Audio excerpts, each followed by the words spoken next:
DIY. DIYers, as much as I would love to talk about all the amazing music that is dropping or even this pending album that is coming from the Clips, we're starting to get more and more information from Pusha T and Malice, but not just them. Their manager actually had a conversation because of the interview they did with GQ. Their manager had a conversation with Billboard, and he gave some details that cleared up some of the things that Pusha T said. One of which was that they were basically released from their deal. The Clips was released from their deal with Def Jam and UMG because of their refusal to take off or even censor a Kendrick Lamar verse that is on this new album that is coming July 11th. There were more questions than there were answers, so the manager went and cleared some things up. To kind of give you a preview of this, though, shout out to my guy Brian Z. We're going to be referencing him a few times in this video. But here on Twitter, he kind of gave an overview of what we're getting ready to dive into. He said to free up the Clips to leave Def Jam, Pusha T, who had 3 albums remaining on his solo deal, had to negotiate his release, which included paying the label a 7-figure sum per his manager, Steven Victor. 7 figures. So as much as I was speculating and wondering, I was like, how does one get out of a deal that easily? It wasn't easy. I never paid 7 figures for nothing in one sitting. So good God, one can only imagine. Well, there's more details in here, and I even got questions too. Like, how does this work out if Rock Nation, from my research and the things we're talking about, have a relationship with UMG? How does that work for them to be able to do business differently than they did with Def Jam? Hopefully by the end of this, we'll answer all those questions. Now, I'm going to fast forward this interview that is with the Clips manager and take it from right here where they start actually asking questions that are specific to this situation. So here they ask, when you started to hear objections to the Kendrick Lamar verse on the Clips album, where were they coming from? Steven says UMG has this department where they review lyrics.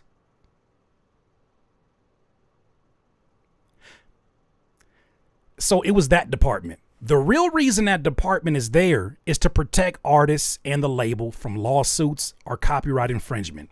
Fair enough. I understand it. You want to protect your business. They do it all for the labels. Excuse me. They do it for all labels. Some labels adhere to it closer than others. And I would imagine UMG, with all the best lawyers in the game that they got, would be one of those that are adhering to it a bit closer. Let's say you interpolate or you replay or you do a version of somebody else's song. That department is there to make sure that the song is properly cleared. It's not meant to be like, you said XYZ about XYZ artist, so we're not going to release this music.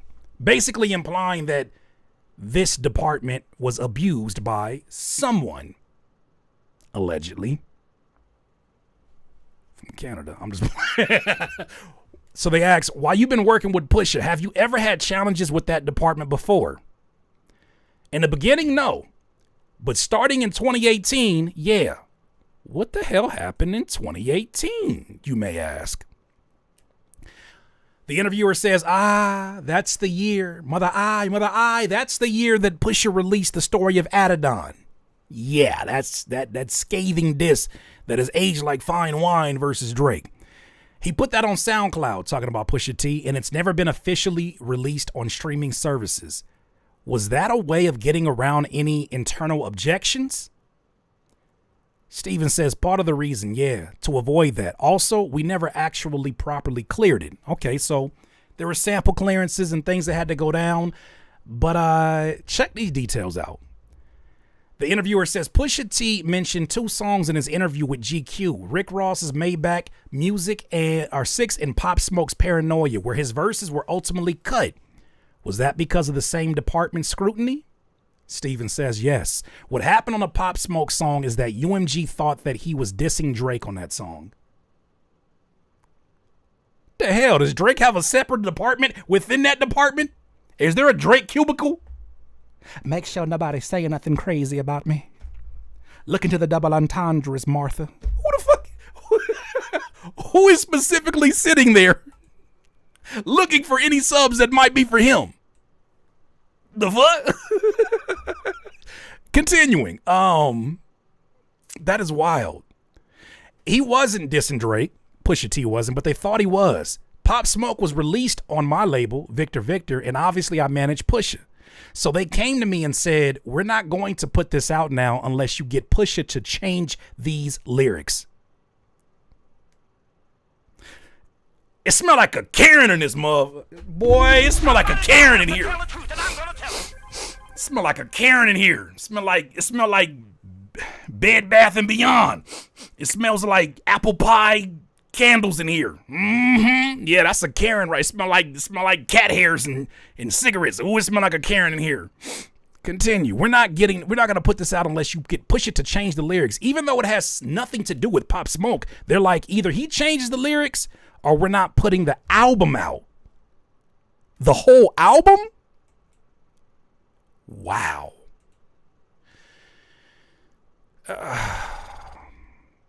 He goes on to say, the manager says, what happened to freedom of speech? First of all, he's not dissing Drake. But how do you get to tell him to just change his lyrics or you're not putting the album out? They must have been getting pressure from someone. The interviewer says, from what Pusha told GQ, this Kendrick verse they're concerned about on the new record is not dissing Drake either. Victor says, or Steven says, yeah, I don't know what their concern is. But they were like, there's a line here. We think it's controversial. Kendrick needs to change it or we're not putting it out. What I don't get is the communication from UMG just to Pusha T. They scared to hit the boogeyman up too? they scared to I'm playing. They scared to hit him up? Y'all ain't got his number? Y'all can't do a group chat? I don't know how this works out. I'm just being silly.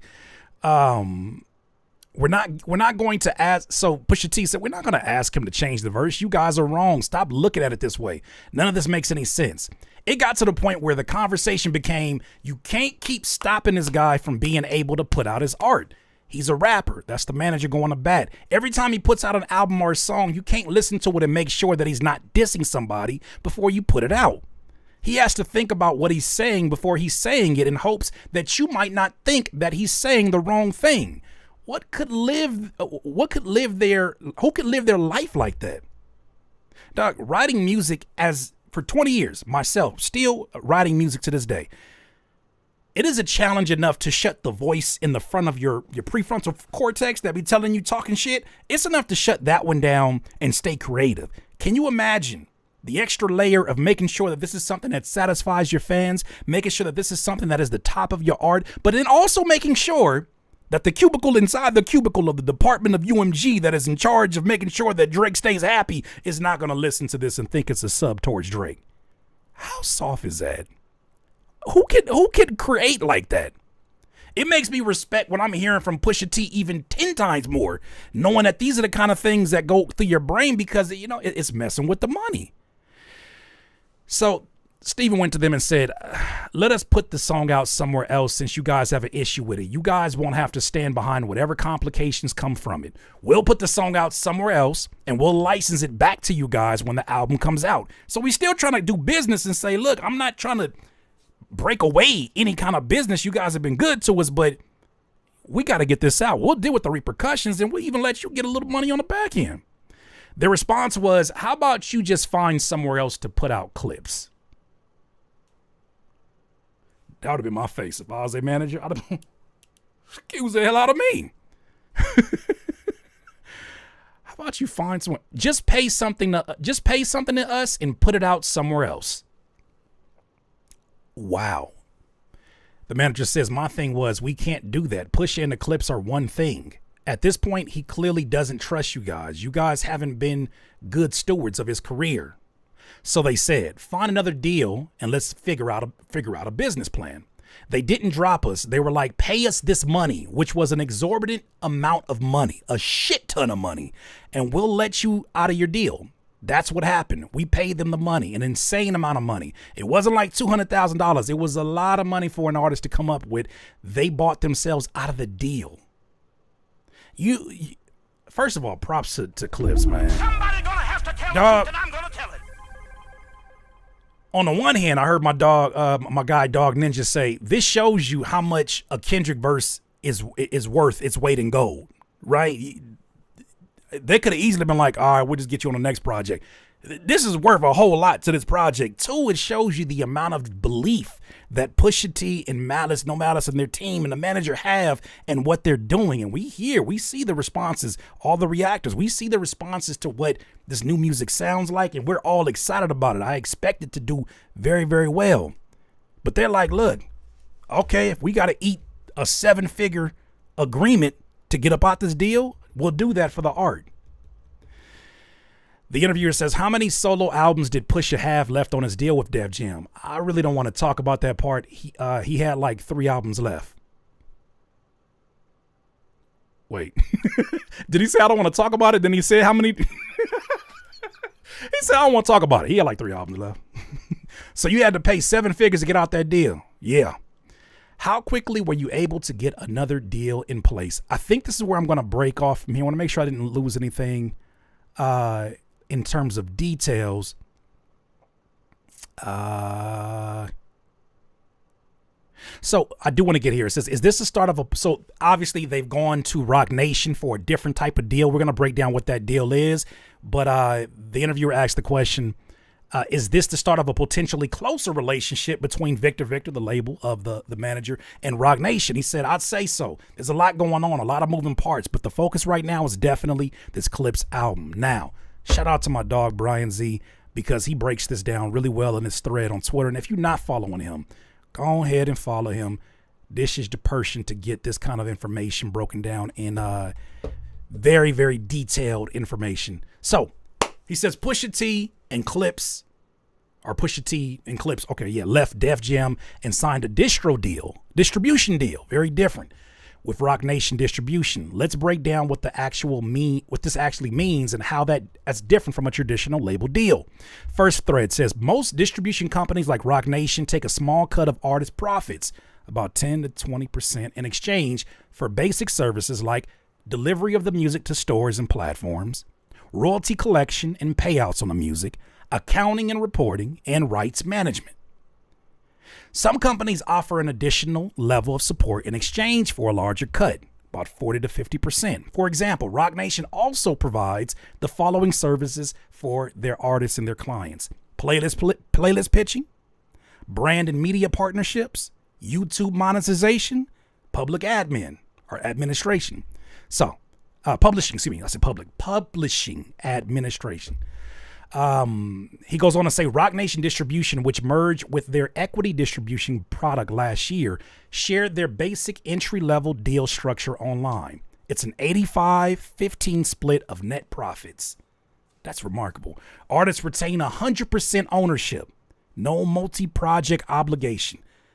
You know Jay-Z over there behind that. Somebody gonna have to tell the truth, and I'm gonna tell As it. much ridicule as that man gets, you don't hear many people talking about when he's in there going to bat, them not being taken care of. That's interesting. Okay, so a distribution deal typically includes an exclusivity window, usually 6 to 24 months, during which the artist's music, this will be the Clips, must remain with that distributor. The act still owns their rights, but can't move the release to another distributor or label partner during that period. Like many others in the space, Roc Nation offers artists flexibility through its distribution model. This approach is especially beneficial for veteran acts like Clips that have already benefited from the marketing and exposure provided by their previous major label partners. So because the Clips already have had a successful career, because there's a natural organic buzz around them coming together after 15 years again, they don't necessarily need all the services that somebody who probably would go in on a 40, 50, giving them 40, 50 of the profits. They don't need that type of deal. So it's very unique to them because they've already established themselves. Next, it says there's not a one-size-fits-all path for all artists.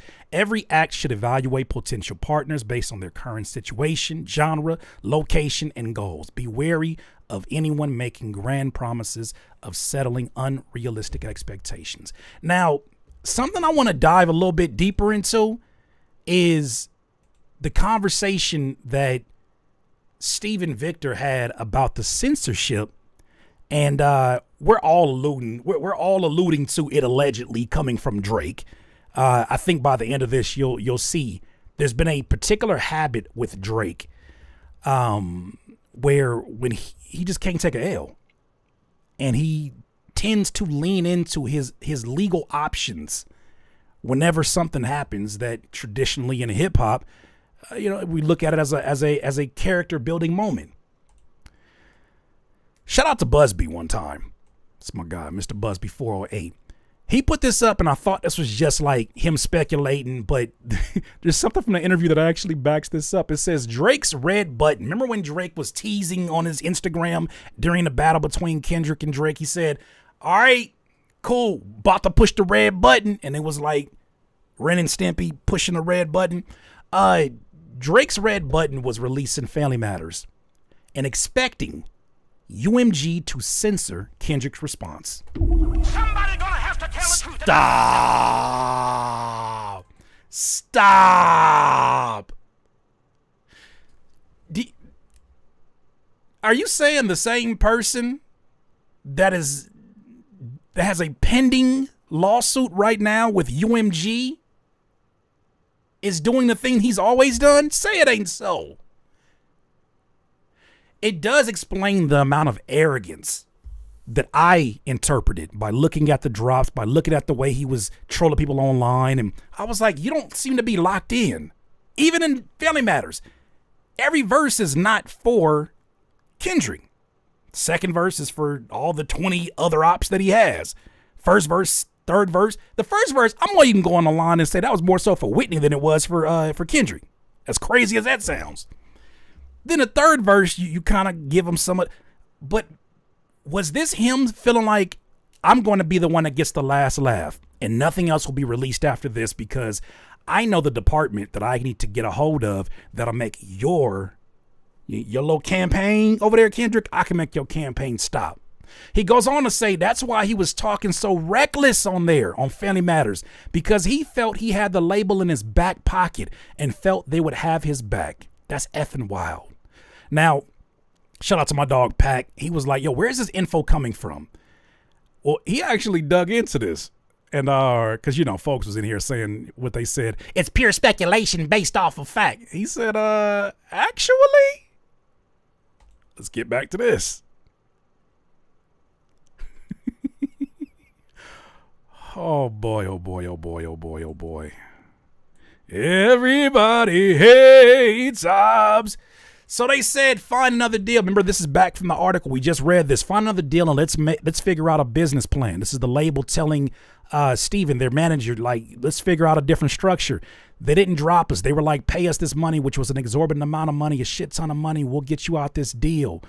So he's alluding here to, this is them telling him that there has been influence from other places, from other sides, that he's been doing some censorship, or he's been.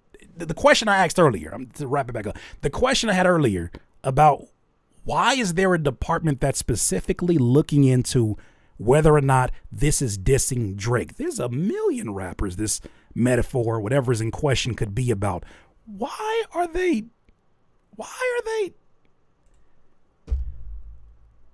Shout out to Jalopy. You can always count on him to get surgical and go even deeper into this rabbit hole. Here's what he posted today. And this is where shit gets even more interesting. He speculates as well. Did Drake think he could censor Kendrick because it's worked for him before? Since Pusha T has been having issues with the Story of Adon since 2018, is it possible that he's doing it? He did it again? Jalopy? Drake thought he could censor Kendrick. I think that was probably the only reason he took the battle. He was so confident that Kendrick Lamar wouldn't even be able to say nothing. There was no way he could lose, right? He was thinking, if I get this defamatory accusation out there about him and then stop him from releasing his song, the narrative will have spun out of control by then. You know what I just thought of? Oh shit. And the initial petition that we read where it made all of these crazy accusations about how he was defamed, how Drake was defamed.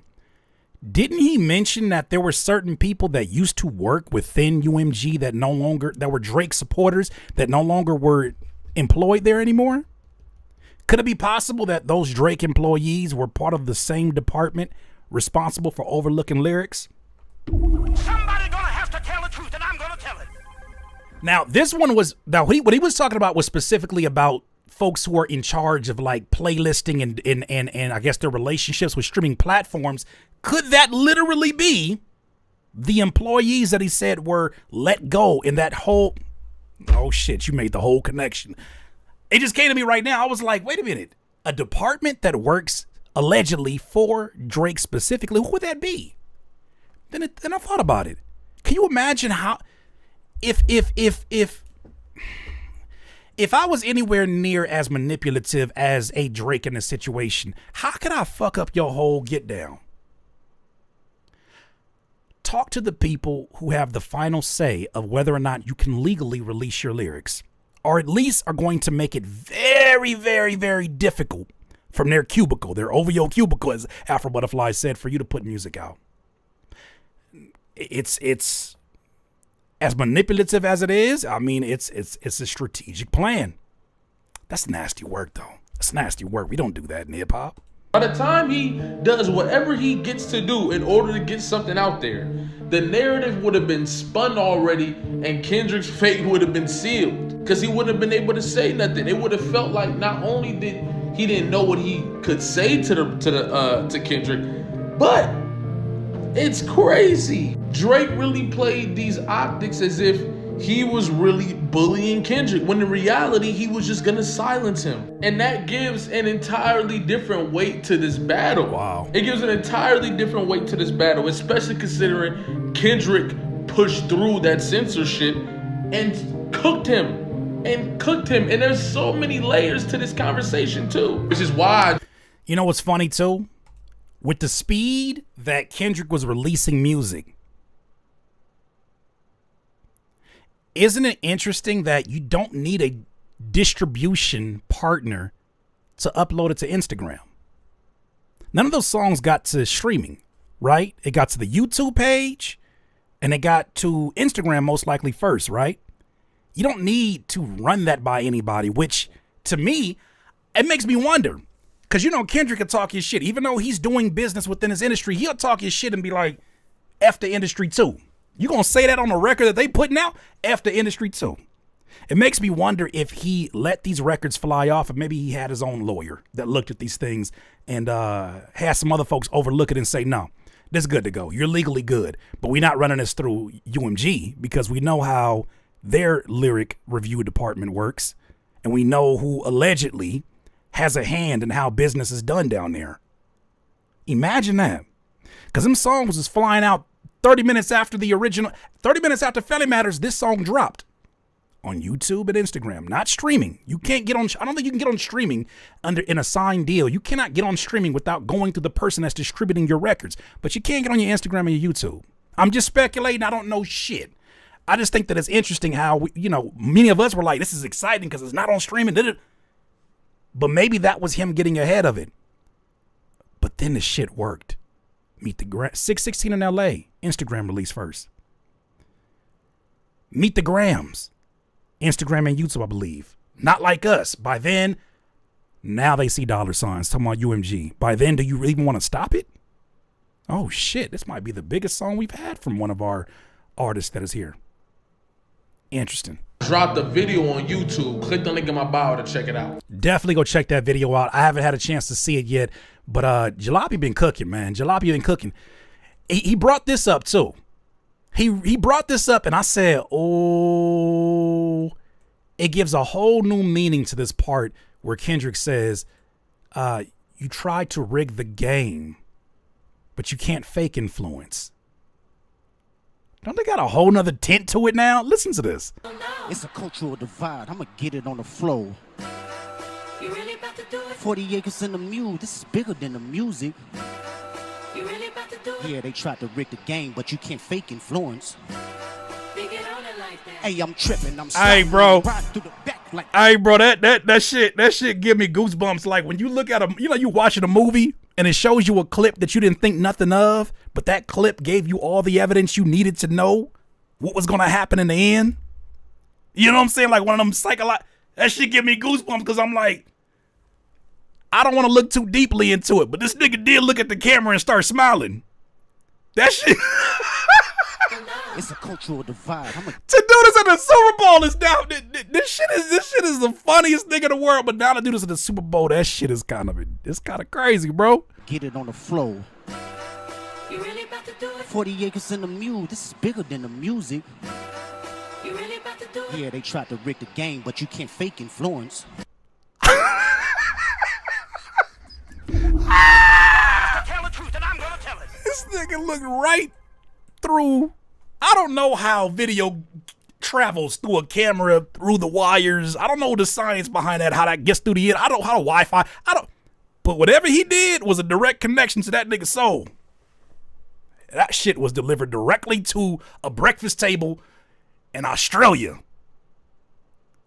He dropped whatever tea he was sipping that morning. All the kangaroos in his city said, that nigga talking to you. Hey, this shit kind of spooky, bro. Hey, this shit a little different. But to wrap this all up, because, I make a lot of light of it, but I'm looking at this and I'm like, dog, you know what I don't want to see? I don't want to see no more you comments. You highlighted comments. I hate highlighted comments. Most of the time it's some negative shit. I don't want to see no more YouTube highlighted comments. I don't want to see how much this is a Drake hate channel. Dog, you hate yourself. If you can stand by some shit like this. You hate yourself. You hate hip hop. If you can look at what's being done here and think that this is somehow good for hip hop. Some of y'all are so narcissistic, you're so self-serving that you think you're bigger than hip hop. You think you're bigger than the program. This thing has been turned on, the lights have been turned on, the batteries have been filled up without your favorite artist Drake. Before, and it will happen after. Even during this case, you saw a battle go down where some really, really dangerous shit got said in a back and forth, but them niggas can piece it up. You've seen all kind of battles happen, and they never have to get to the point where we have to get legal. Don't come to me with no more comments. Because I used to think, oh man, I need to be more unbiased. Fuck y'all. If y'all stand with this shit, you take your neutral ass somewhere else, because it's not here. Somebody gonna have to You and your hog tying friends. What would I hog tie? And just a reminder what I mean. This is beyond me not liking the guy's music. This is beyond this. This is me saying you're bad for hip hop. You're bad for business, but you're bad for hip hop. Even beyond when I stop making videos and I stop making music, this is still bad if it ends up in his favor. Shout out to my cousin Moni. She gonna always wrap somebody up and remind you what this shit is all about. She says, so let me get this straight. Drake threatened to quit Degrassi if he wasn't moved from a wheelchair. There's an article out there about that, I think on a very respectable outlet that told about that. We covered that before. He threatened to not host the ESPYs if audio of him kicking Kendrick back in leaked. So there was an interview that he did where he was talking on one of the sports shows and he was talking real spicy around the Controlverse period. And he demanded, hey, I might have said some crazy stuff, but y'all better not put that out. Well, he threatened not to host the ESPYs if that audio of him talking shit to Kendrick ever leaked. Label censored Meek Mill. I'm assuming, I don't know what the specifics of that is. I don't know if that has to do with when he put the ghostwriter allegations. That one I don't know of. The label censored Pusha T. Well, we talked about what happened since 2018 and how many other times. He sent a cease and desist to French Montana. We've covered that before. A cease and desist for the Like That record? What's wrong? You don't like that record? I'm going to get back to that for the record. He wanted the label to censor Kendrick, demanded UMG to pull Not Like Us from DSPs and YouTube.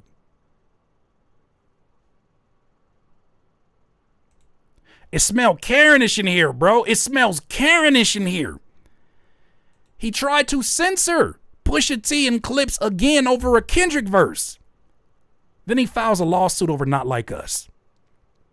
The lawsuit alleges defamation, ignores his contributions to the battle because he was in the battle, as if he never participated and was attacked unprovoked.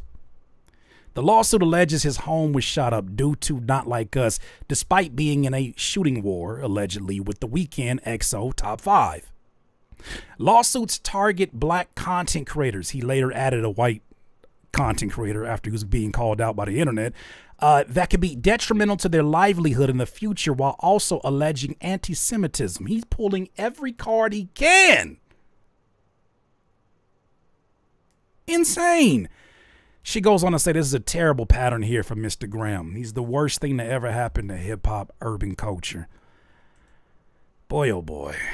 You know, I try not to let these antics and these moments ever blur the contributions that someone has made to, you know, use this art and add their stamp to it and you know, keep it profitable, keep it doing all the things that it did.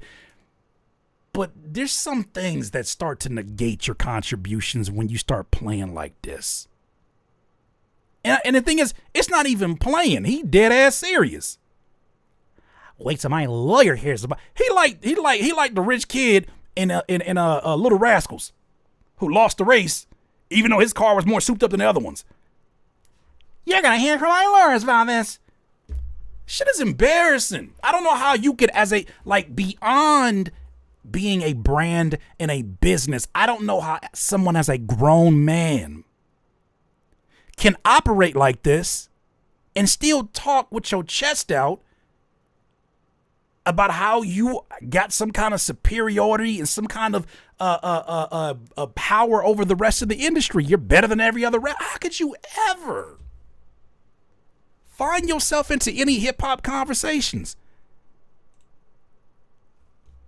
Hey, for those of you that are still supporting after this madness, I hope you enjoy Iceman, because it's going to be pretty cold around this channel by the time it's time to review anything. Y'all have it. Y'all got it. Y'all got it. I don't talk to the authorities unless I don't talk to the authorities. Y'all, that's on y'all. You know what I'm saying? Unless somebody stole my car and I called them in. You know what I'm saying? I don't talk to the authorities. Y'all can have it. DIYers, what do you think this means for the future? What do you think this means for the future? I would love to hear your thoughts. These are my thoughts, though, DIYers. You let me know what you're thinking. Despicable. DIYers, if you enjoyed this content, make sure that you hit the like button and maybe even consider subscribing. Come on, man. Don't be greedy. Peace.